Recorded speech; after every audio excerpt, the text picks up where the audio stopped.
যুক্তরাষ্ট্র এবার ইরান যুদ্ধে চমক তো দেখাই দিল ভারত। ভারত কিন্তু আবার চীনের যে মুদ্রা, সেই মুদ্রা দিয়ে ইরান থেকে তেল কিনতেছে। এখন প্রশ্ন হলো, বাংলাদেশ কি পারবে? পারবে না। বাংলাদেশে সে ক্যাপাবিলিটি নাই। কারণ বাংলাদেশ তো আমেরিকার কাছে চুক্তি করছে বলে কি ওই চুক্তির কারণে বাংলাদেশ পারবে না। মানে যদি একটা প্রশ্ন করি, দেখেন বর্তমান সরকার আমেরিকার সাথে চুক্তি করছে না, অন্তর্বর্তী সরকার চুক্তি করছে, দুইটা সরকার তো চুক্তি করছে। এই মুহূর্তে যদি আওয়ামী লীগ সরকার থাকতো তাহলে কি আমেরিকার সাথে চুক্তি হতো? কখনো না। তার মানে আমেরিকার সাথে যদি চুক্তি না হতো তাহলে আমরা আমাদের যে সমস্যা তেলের বা গ্যাসের, তা কিন্তু আমাদের মানে সহজে সমাধান হয়ে যেত। ইরানের জাহাজ, মানে বাংলাদেশের জাহাজ ইরান আসতে দিতেছে না, কারণ কি জানেন?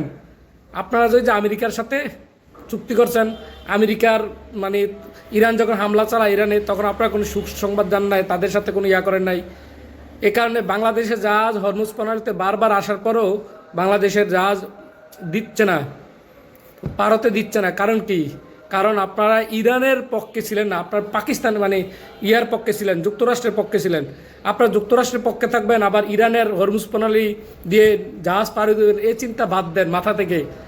এই যে দুইবার ফিরে গেছে, আর পাঁচবার এলো ফিরত যাবে। আপনারা ইরানকে সমর্থন দিবেন না, কিন্তু এখানে যদি আওয়ামী লীগ সরকার থাকতো তো অবশ্যই সেখানে ইরান সরকারকেই সমর্থন দিত, কারণ আওয়ামী লীগ তো সবসময় আমেরিকার বিরুদ্ধেই ছিল। যদিও বর্তমান সরকার রাশিয়ার মাধ্যমে মানে আমেরিকার কাছে চাইছে যে রাশিয়ার থেকে তেল আনার, এটা কতটুকু সত্য যায় না, তারপরেও দেখা যাক এই ক্রাইসিস সরকার কতটুকু কীভাবে মোকাবেলা করে।